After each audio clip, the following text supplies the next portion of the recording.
할렐루야. 사랑하는 우리 중등부, 고등부 친구들, 오늘 비록 하나님 앞에 나와서 함께 예배하진 못했지만 이렇게 영상 예배로 하나님께 예배할 수 있어서 또 하나님께서 이 예배를 기뻐 받으시는 줄로 믿습니다. 우리 되도록이면 함께 나와 예배하시고요. 또 부득이한 사정으로 또 예배에 나올 수 없는 환경에 있는 친구들, 이 영상을 보면서라도 꼭 하나님 앞에 매주 신실하게 예배할 수 있었으면 좋겠습니다. 우리 함께 기도하고 하나님께 찬양 올려드리겠습니다. 주께서 내 마음에 두신 기쁨은 그들의 곡식과 새 포도주가 풍성할 때보다 더하니이다. 내가 평안히 눕고 자기도 하리니 나를 안전히 살게 하시는 이는 오직 여호와이시니이다. 하나님은 영이시니 예배하는 자가 영과 진리로 예배할지니라. 아멘. 하나님 아버지 감사합니다. 오늘도 사랑하는 우리 중고등부 친구들을 예배 자리로 불러주시고 하나님을 찬양하며 하나님 앞에 간절한 마음으로 기도하며 예배하게 하심을 감사를 드립니다.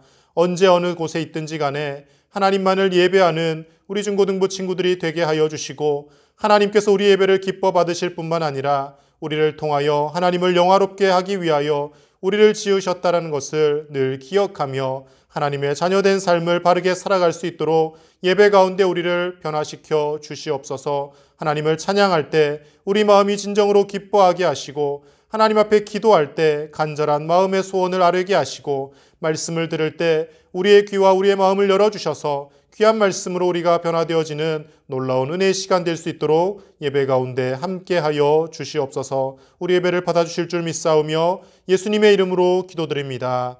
아멘.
은혜 아니면 살아갈 수가 없네. 호흡마저도 다 주의 것이니 세상 평안과 위로 내게 없어. 예수 오직 예수뿐이네. 은혜 아니면 살아갈 수가 없네. 호흡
주신 주 예수 오직 예수뿐이네.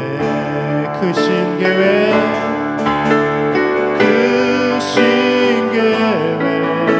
다 볼 수도 없고 작은 고난에 지쳐도 주께 묻기 나의 모든 삶 버티고 견디게 하시네. 크신 계획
오직 예수뿐이네.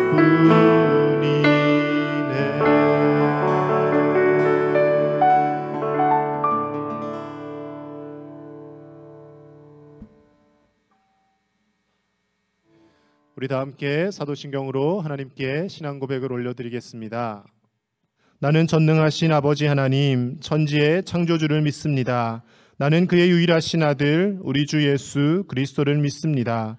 그는 성령으로 잉태되어 동정녀 마리아에게서 나시고 본디오 빌라도에게 고난을 받아 십자가에 못 박혀 죽으시고 장사된 지 사흘 만에 죽은 자 가운데서 다시 살아나셨으며 하늘에 오르시어 전능하신 아버지 하나님 우편에 앉아 계시다가 거기로부터 살아있는 자와 죽은 자를 심판하러 오십니다. 나는 성령을 믿으며 거룩한 공교회와 성도의 교제와 죄를 용서받는 것과 몸의 부활과 영생을 믿습니다. 아멘. 이 시간 예배를 위해서 우리 함께 기도하겠습니다. 하나님 아버지 감사합니다. 오늘도 하나님을 예배할 수 있도록 우리를 불러주시고 하나님 앞에 예배할 수 있는 또 육신의 건강도 주심에 감사합니다. 하나님 아버지, 하나님 앞에 나올 때마다 늘 감사의 제목을 가지고 나오게 하시고 어렵고 힘든 현실을 바라보는 것이 아니라 하나님께서 지금까지도 우리를 지키고 보호하셨음을 바라보며 하나님 앞에 감사, 찬송, 기쁨을 올려드리는 우리 중고등부 친구들의 믿음이 되게 하여 주시옵소서. 이 시간도 하나님의 귀한 말씀을 대언하실 박성수 목사님을 붙들어 주시고 성령의 충만함을 더하여 주셔서 선포되는 귀한 말씀을 통하여서 우리 친구들이 하나님의 음성을 듣게 하여 주시고 힘들고 어려움이 있을수록 더 하나님 말씀 붙들고 의지하며 하나님께 더 가까이 나아가는 삶이 되도록 이 시간 주님의 말씀을 사랑하는 목사님을 통하여 들려 주시옵소서. 귀한 말씀을 통하여 우리가 늘 삶의 새 소망을 얻게 하여 주시고 하나님과 동행하는 우리 중고등부 친구들이 다 되게 하여 주옵소서. 감사를 드리며 예수님의 이름으로 기도드립니다. 아멘.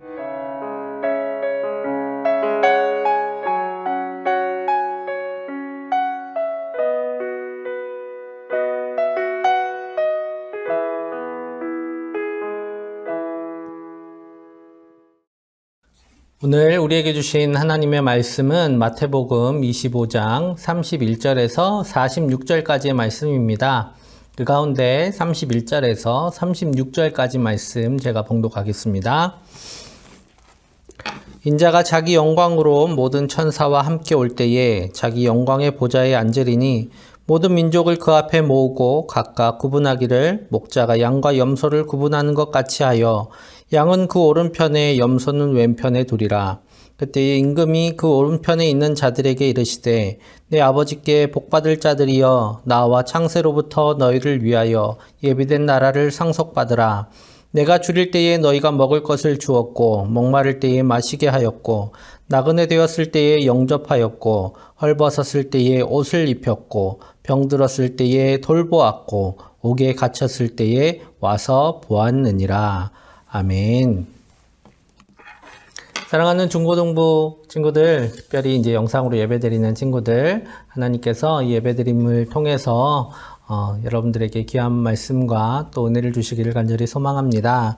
오늘 함께 말씀 나눌 텐데요. 여러분 혹시 스마트폰, 지금 찍고 있군요. 제 거는. 스마트폰 내부 구조를 잘 알고 계시나요? 내부 구조 안에 뭐가 들어있고 막 이런 거 잘 아세요? 모르죠. 배터리가 얼마나 오래 또 어떤 용량으로 들어있는지, 그리고 내 핸드폰의 AP라고 하죠. 제일 중요한 거. 그게 얼마나 빠른지, 혹은 내 핸드폰의 디스플레이는 얼마의 화소를 가지고 있고, 얼마나 빠른 반응 속도를 가지고 있는지 알고 있는 사람은 별로 없어요. 정말 그거에 관심 있는 사람 빼고는 알고 있는 사람은 없습니다. 그런데 이거 모른다고, 이건 좋은 폰이다, 이건 안 좋은 폰이다, 구분 못 할까요?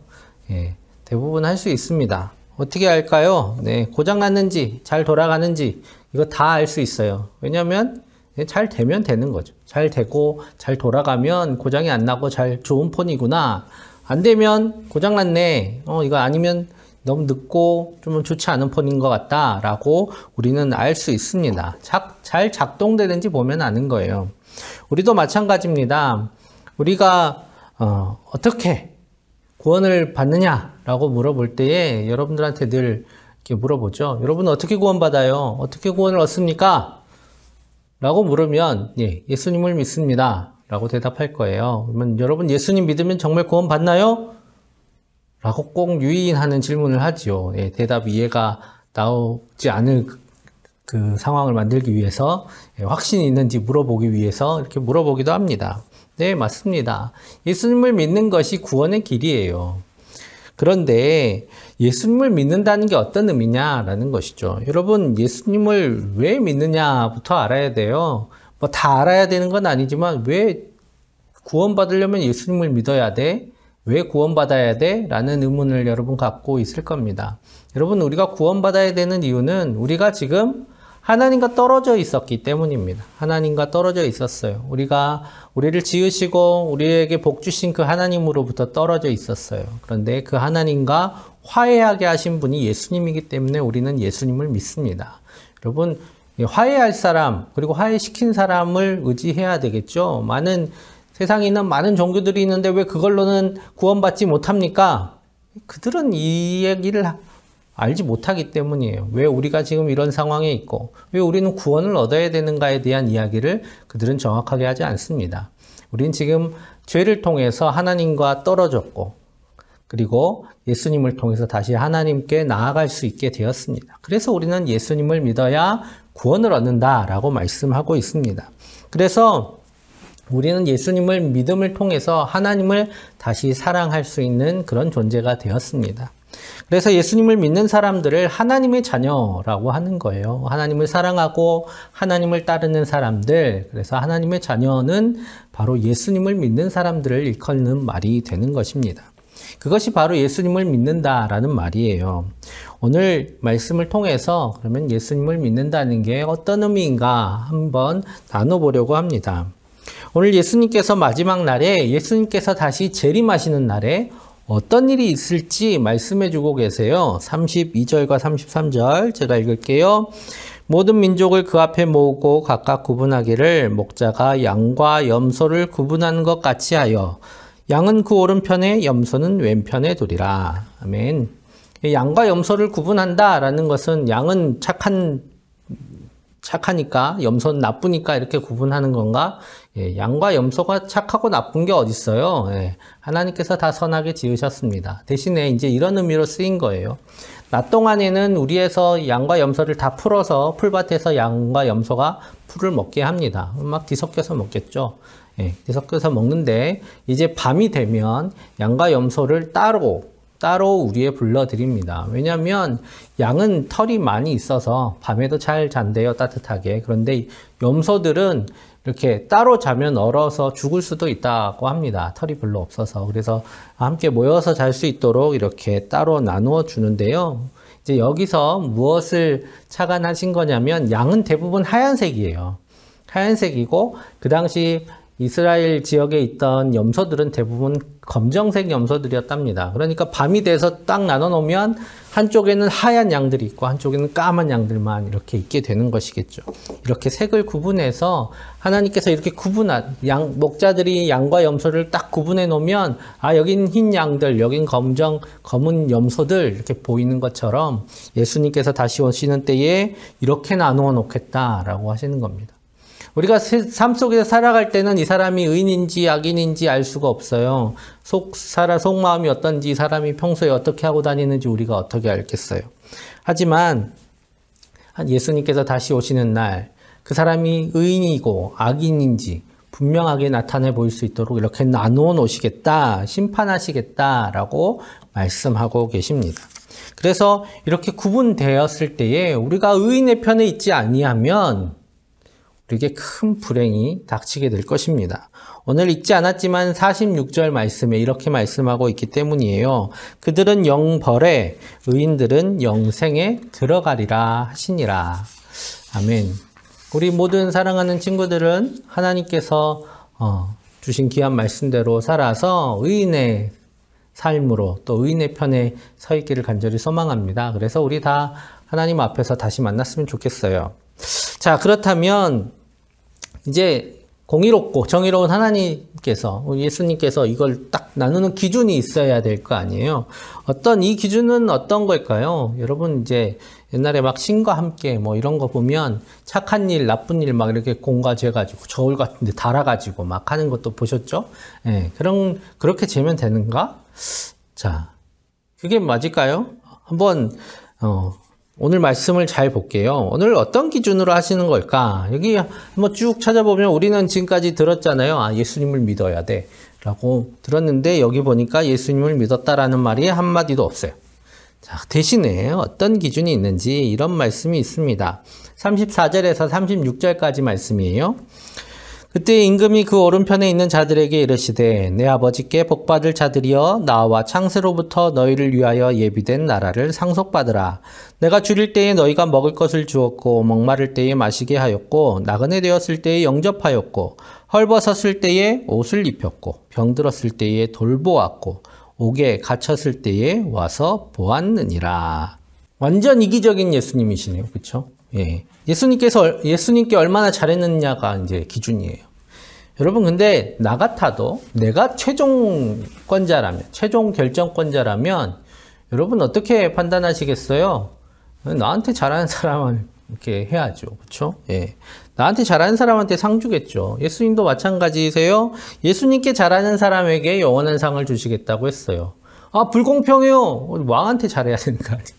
예, 결정권자에게 잘해야 돼요, 여러분. 그래서 잘 생각해 보세요. 아셨죠? 네.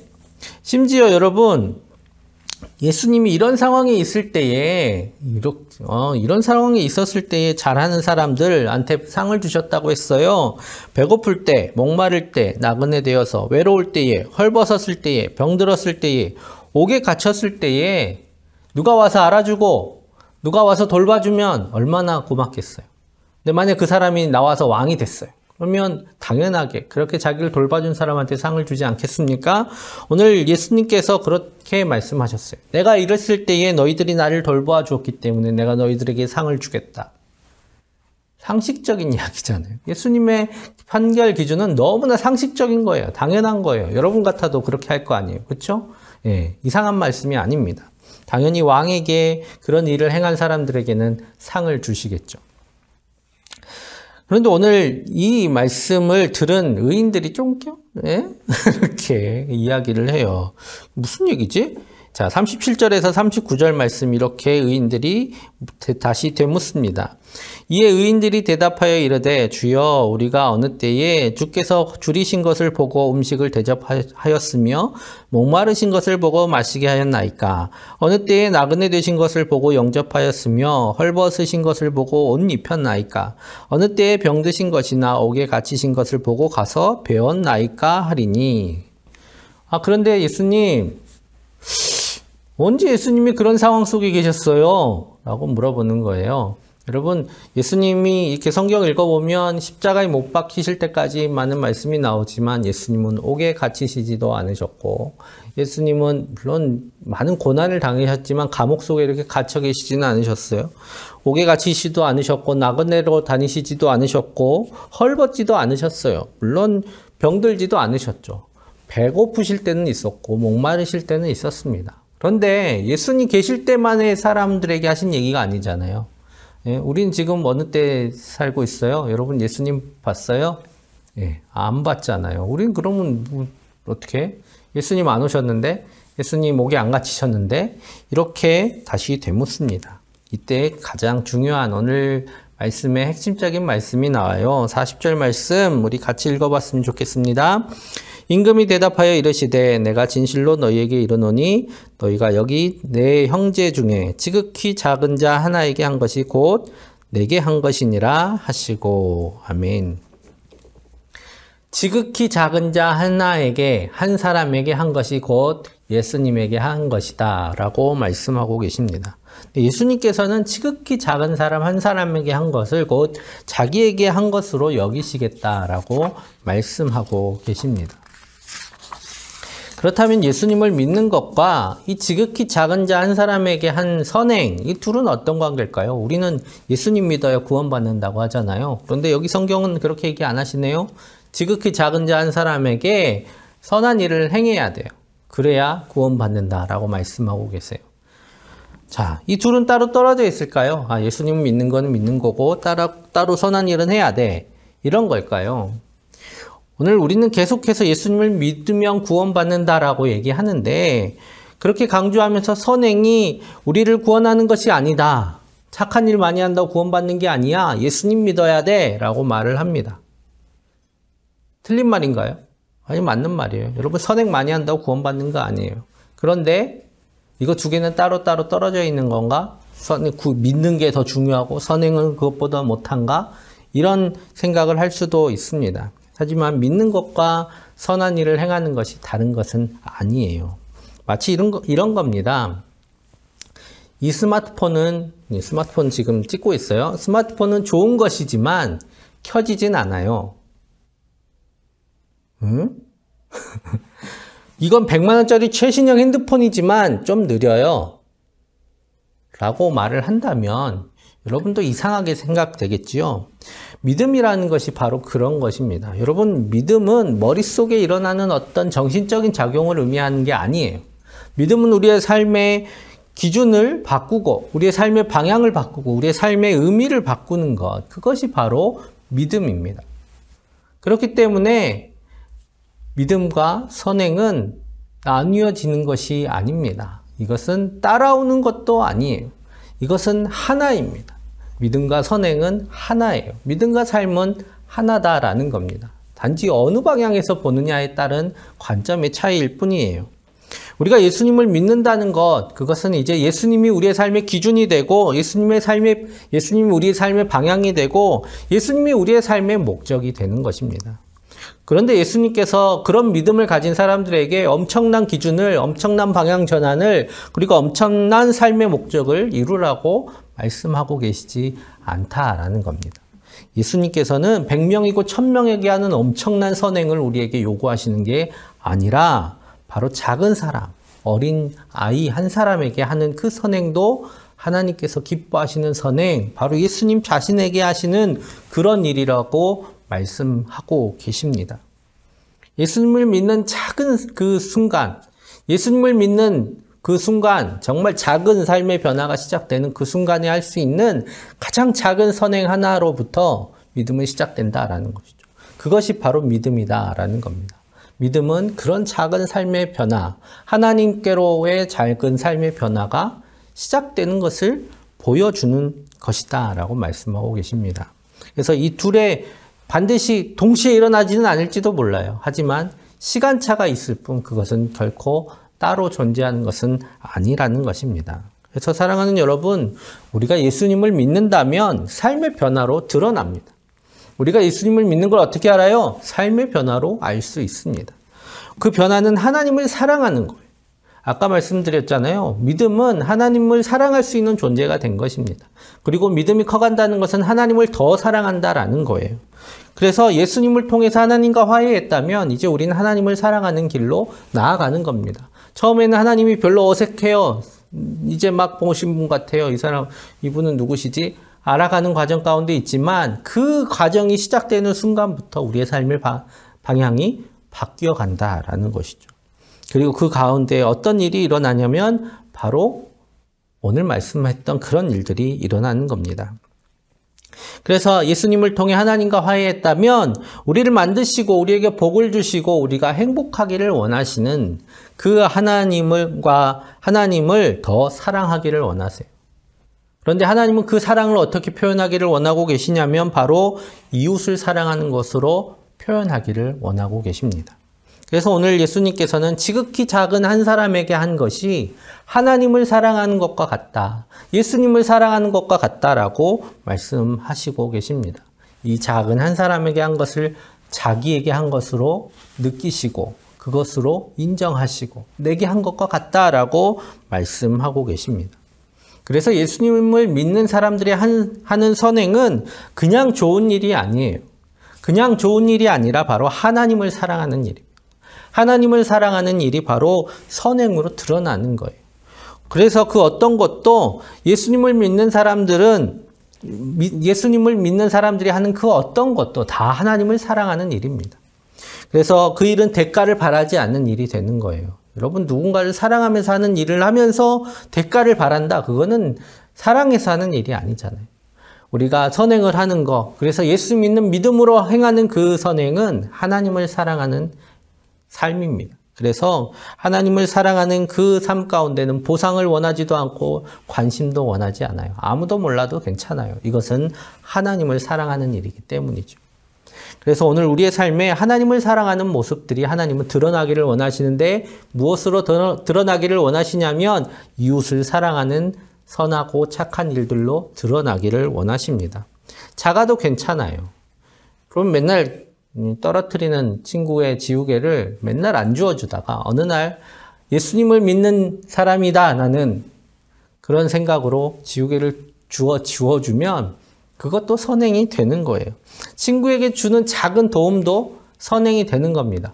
내가 좋은 일을 해야지가 아니라 나는 예수님을 믿으니까 이것은 하나님을 사랑하는 일이야 라고 저 친구를 사랑하는 마음으로 이 일을 행했다면 그것이 하나님 앞에 기뻐하시는 선행이 되는 겁니다.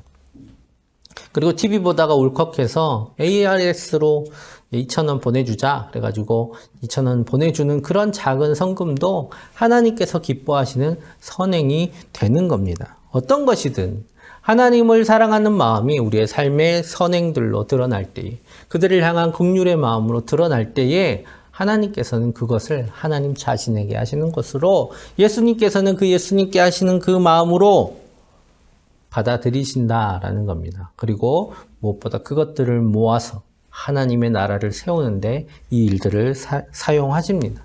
이런 선행을 하는 것도 괜찮아요.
작은 착한 행실들이 하나님을 기뻐하시는 일에 사용되기를 원합니다. 하나님을 사랑하는 그 마음이 우리의 작은 선행들로 드러나기를 간절히 소망합니다. 예수님께서 그것을 통해 우리의 사랑을 받으십니다.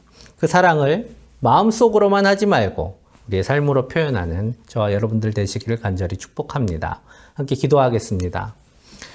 사랑의 아버지 하나님, 하나님께서 우리를 사랑하셔서 불러주시고 특별히 예수님을 믿게 하여 주셔서 주님을 더욱 사랑하게 하시니 감사합니다. 그 사랑을 우리의 마음 가운데만, 우리의 머릿속에만 담아두지 않고 우리의 삶으로 드러나는 작은 삶의 변화들로, 착한 행실들로 드러나게 하여 주시옵소서. 이를 통하여서 주님을 사랑하는 그 마음이 표현되게 하여 주시고 또 주님께서 우리의 사랑을 받아주셔서 우리를 통해 하나님의 나라를 세우는 놀라운 역사를 드러내 보여 주시옵소서. 감사드리며 예수님의 이름으로 기도합니다. 아멘.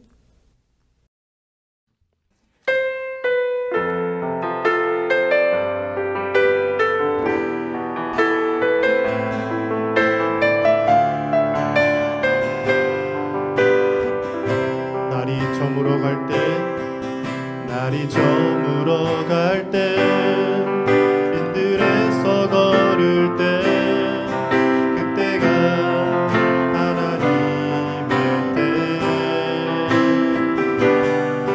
내 힘으로 안 될 때 빈손으로 걸을 때 내가 고백해 여호와 이래 우리 모인 이곳에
이 시간 드려진 예물 위해서 함께 기도하겠습니다.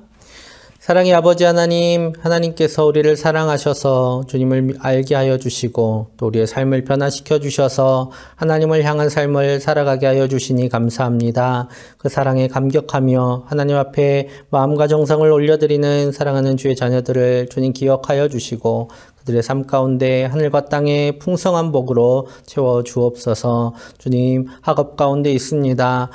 행하는 모든 공부와 또 학업 가운데 또 준비하는 모든 일들 가운데 주님께서 함께하여 주셔서 복을 주시고 지혜와 명철로 가득하게 하여 주시고 또 강건하게 하여 주시고 재능을 주님 풍성하게 채워주셔서 주님께서 준비하게 하신 이 시간들을 잘 준비해가며 또한 재능이 꼽히며 또한 비전이 열리며 또 하나님께서 주신 삶을 향해 최선을 다해 뛰어갈 수 있는 우리 귀한 주의 자녀들 다 되게 하여 주시옵소서. 또 특별히 수능을 앞두고 있는 고3 수험생들의 그 마음을 주님 주장하여 주셔서 담대하게 하시고 또한 주님께서 주시는 그 담대한 가운데 최선을 다해서 마지막 시간까지 준비하게 하여 주시고 또 모든 것 주님께 올려드리고 평안한 마음 가운데 시험에 임할 수 있도록 주님께서 함께하여 주시옵소서. 또 열심히 준비하며 또 취업과 또 다른 삶의 진로를 준비하고 있는 귀한 주의 자녀들에게도 길을 열어주시고 또 그 앞길을 주님께서 주장하여 주셔서 주님께서 원하시는 귀한 길 또 평안한 길로 주님이 인도하여 주시옵소서. 함께 예배하는 모든 예배자들의 삶 가운데 주님께서 주신 복으로 가득히 채워주실 줄 믿사오며 예수님의 이름으로 축복하며 기도합니다. 아멘. 우리 주 예수 그리스도의 은혜와 하나님의 사랑과 성령의 교통하심이 이제 주님을 향해서 우리의 삶을 돌리고 그리고 하나님께서 원하시는 작은 삶의 실천들을 행하기로 결단하는 사랑하는 중고등부 모든 친구들과 그들의 삶과 가정과 학업 위에 그들의 미래와 비전들 위에 행하는 모든 일들 위에 이제로부터 영원토록 언제나 함께 하시기를 간절히 축원하옵나이다. 아멘. 사랑하는 친구들, 이제 영상으로 예배드리고 있지만 이제 많이 좀 괜찮아지고 있는 것 같아요. 예, 마음에 감동 오는 친구들은 다음 주일날 교회에서 뵀으면 좋겠습니다. 한 주간도 행복하십시오.